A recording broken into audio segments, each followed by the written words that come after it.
غزہ کے امن منصوبے کو لے کر فیلڈ مارشل عاصم منیر ایک بار پھر عالمی توجہ کا مرکز بن گئے ہیں۔ ٹرمپ کے غزہ امن منصوبے کو عملی جامہ پہنانے اور غزہ میں مسلم ممالک کی فوج بھیجنے کے معاملے پر فیلڈ مارشل سید عاصم منیر کی امریکی صدر ڈونلڈ ٹرمپ کے ساتھ ایک اور ملاقات کی پیشن گوئی کی جا رہی ہے۔ باخبر انٹرنیشنل ذرائع بتا رہے ہیں کہ فیلڈ مارشل آئندہ ہفتوں میں واشنگٹن کا دورہ کرنے جا رہے ہیں اور صدر ٹرمپ سے ملاقات کریں گے۔ رائٹرز نے Pakistan military chief Asim Munir in spotlight over Trump's Gaza plan کے عنوان سے شائع سٹوری میں یہ لکھا ہے کہ 6 ماہ میں فیلڈ مارشل عاصم منیر کی امریکی صدر سے یہ تیسری ملاقات ہوگی اور اس ملاقات کا مرکزی نقطہ غزہ میں فوج بھیجنا ہوگا۔ رائٹرز نے لکھا ہے کہ فیلڈ مارشل سید عاصم منیر نے واشنگٹن اور اسلام آباد کے مابین بد اعتمادی کو دور کرنے کے لیے غیر متوقع مزاج کے حامل ڈونلڈ ٹرمپ کے ساتھ قریبی تعلقات قائم کیے ہیں۔ سید عاصم منیر کو جون میں وائٹ ہاؤس میں زہرانے کی دعوت بھی دی گئی اور اب غزہ امن منصوبے کے لیے فیلڈ مارشل سید عاصم منیر توجہ کا مرکز بن چکے ہیں۔ رائٹرز نے یہ بھی لکھا ہے کہ غزہ کے لیے مجوزہ انٹرنیشنل فورس میں پاکستانی فوجی دستے بھیجنا پاکستان کے لیے ایک کٹھن مرحلہ ہے۔ امریکہ اسلام آباد پر زور دے رہا ہے کہ وہ فوجی دستے بھیجے، مگر غزہ میں حماس کو غیر مسلح کرنے کی کوشش پاکستان کو اس تنازع میں گھسیٹ سکتی ہے کہ جس سے فلسطین نواز اور اسرائیل مخالف حلقے ناراض ہو سکتے ہیں، اور اگر پاکستان غزہ استحکام فورس میں حصہ نہیں لیتا تو اس سے ٹرمپ کی ناراضگی مول لینا پڑ سکتی ہے۔ تاہم پاکستانی وزیر خارجہ اسحاق ڈار پہلے ہی یہ باور کروا چکے ہیں کہ اسلام آباد غزہ میں امن دستوں کے لیے فوجی تعاون پر غور کر سکتا ہے، لیکن حماس کو غیر مسلح کرنا ہمارا کام نہیں۔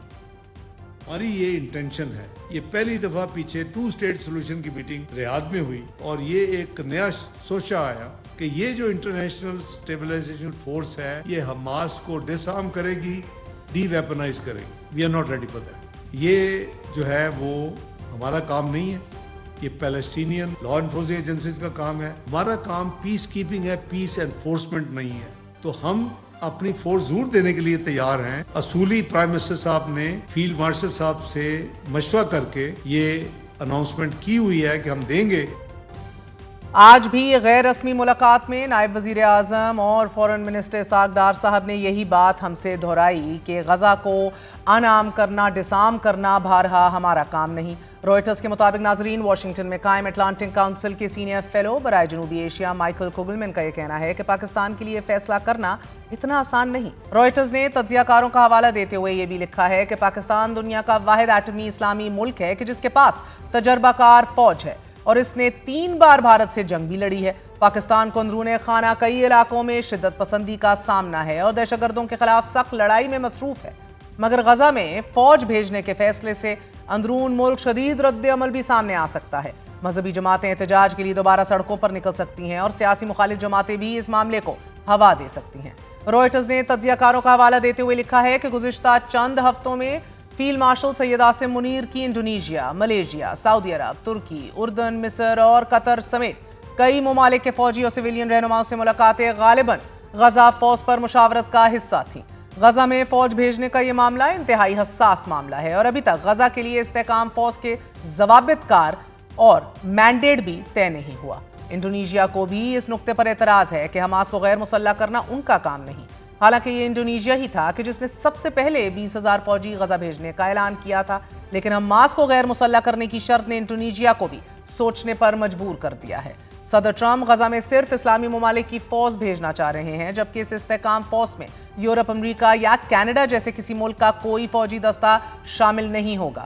یہ خدشات بھی بدستور موجود ہیں کہ اسلامی ممالک کے امن دستے غزہ پہنچنے کے بعد اگر حماس کو غیر مسلح کرنے میں لگ گئے تو امن فوج بھیجنے والے تمام ممالک اس قضیے کا حصہ بن جائیں گے۔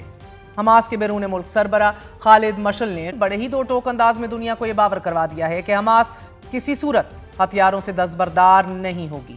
انہوں نے وضاحت دیتے ہوئے کہا کہ کسی آزاد معاشرے میں شہری سیاسی ذرائع سے اپنی ریاست سے معاملہ کرتا ہے، مگر جب قوم قبضے کے تحت ہوگی تو مزاحمت ایک فطری اور ناگزیر راستہ بن جاتی ہے، اور فلسطینیوں کی مزاحمت اور اسلحے سے وابستگی بالکل فطری ہے، جیسا کہ دنیا بھر کی اقوام نے قابض قوتوں کے خلاف کیا۔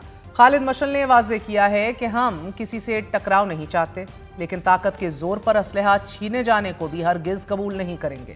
لیکن گزشتہ ہفتے ہی حماس کے سیاسی بیورو کے ایک سینئر رکن باسم نعیم نے ایسوسی ایٹڈ پریس کو انٹرویو میں یہ اعلان کیا کہ حماس اپنے ہتھیاروں کو منجمد یا ذخیرہ کرنے کے معاملے پر بات چیت کے لیے تیار ہے، اور حماس ایک جامع نقطہ نظر اپنانے کے لیے بھی تیار ہے تاکہ مزید تصادم، ٹکراؤ یا دھماکوں سے بچا جا سکے، اور حماس لے ڈاؤن آرمز کے نقطے پر غور کے لیے بھی تیار ہے۔ حماس کی جانب سے اس تجویز کو اہم ترین پیش رفت سمجھا جا رہا ہے اور اسے وسیع تر مذاکرات کی طرف پہلا قدم بھی قرار دیا جا رہا ہے، لیکن واضح رہے پاکستان امن کے حوالے سے دستے بھیجنے کو تیار ہے، لیکن حماس کو ڈس آرم کرنے کے حوالے سے کسی بھی کارروائی کا حصہ نہیں بننا چاہتا۔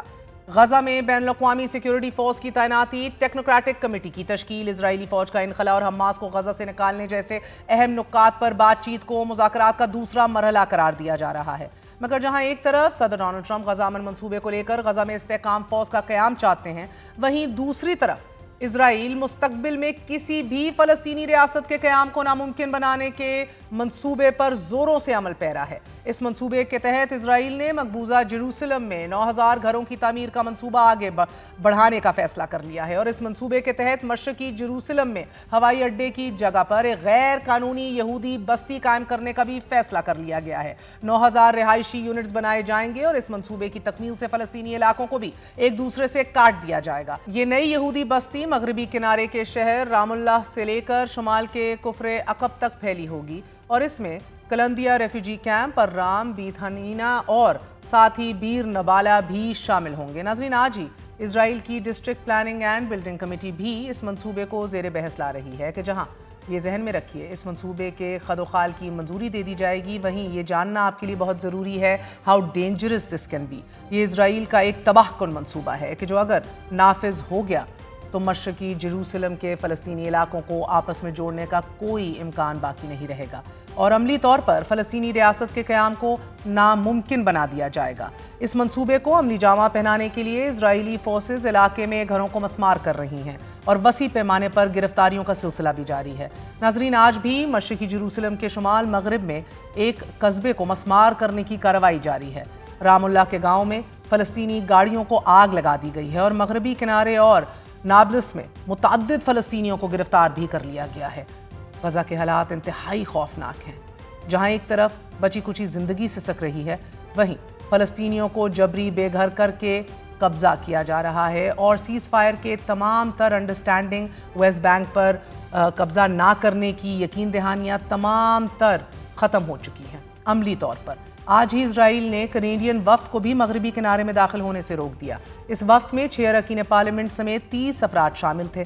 داخلے کی کوشش میں اسرائیلی حکام نے وفد کے ہر رکن سے ایک ایسے فارم پر دستخط کرنے کا کہا کہ جس میں لکھا تھا کہ دستخط کرنے والا عوام کے تحفظ کے لیے خطرہ ہے۔ وفد کے اراکین نے اس فارم پر دستخط کرنے سے انکار کر دیا، جس کے بعد اسرائیل فورسز نے انہیں مغربی کنارے میں داخل ہونے سے روک دیا۔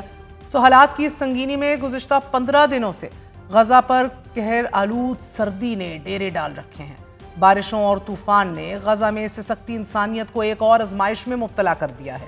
معصوم بچے سردی سے ٹھٹر ٹھٹر کر جام شہادت نوش کر رہے ہیں، اور عارضی کیمپ اور گھر تیز بارش اور طوفان سے تباہ ہو گئے ہیں۔